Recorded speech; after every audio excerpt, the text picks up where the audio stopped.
Welcome everyone, tonight's movie is Ratatouille. I understand for some people that the very thought of having rats in the kitchen grosses people out. I'm one of those people, but this movie is far too precious and well done to ignore, especially for a family film. We meet an ambitious little rat who dreams of becoming a gourmet chef. The rat meets a very nervous and insecure human who just wanted a regular job. Together, the pair accidentally revitalize the restaurant and make wonderful food. Now, technically, there are two villains in the movie. The money-grubbing head chef of the struggling French restaurant that wants to now get into frozen food for maximizing profit, who knows that there is something very peculiar about the new guy. However, I wanted to focus on the second villain in the film. The second is the cynical food critic who has followed the restaurant's entire career for a very long time. He's the stereotype of cold, hard, cynical critic who gets a kick out of writing career-ending reviews and destroying restaurants. And he has never agreed with the motto of the late Chef Gusteau, everyone can cook. The motto is put to the test in this film. When the food critic finds out that the French restaurant is experiencing a comeback, he decides to accept that as a challenge to bring down the restaurant. He's prepared to be proven right, and whatever is made is going to be unacceptable. One of my favorite parts of the movie is when the rat pulls out the recipe for ratatouille, and she looks at him and says, "It's a peasant dish. Are you sure you want to make this?" I'm always thinking to myself, some of the best dishes in the world are peasant dishes.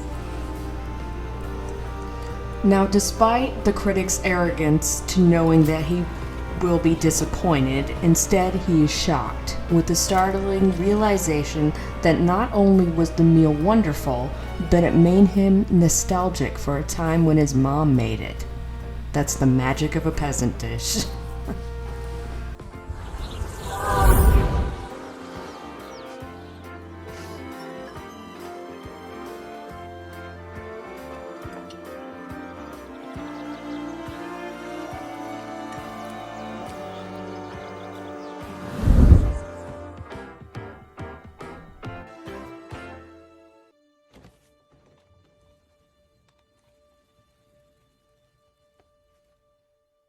At first, Ego thinks it's a joke, but as Linguini explains... The cooks dropped a bomb on him that it wasn't a human that made the meal.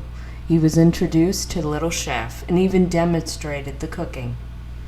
The food critic is left with his thoughts. An occasional question.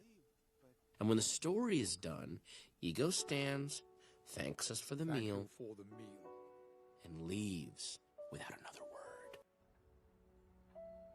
The following day, his review appears. In many ways, the work of a critic is easy. We risk very little, yet enjoy a position over those who offer up their work and themselves to our judgment.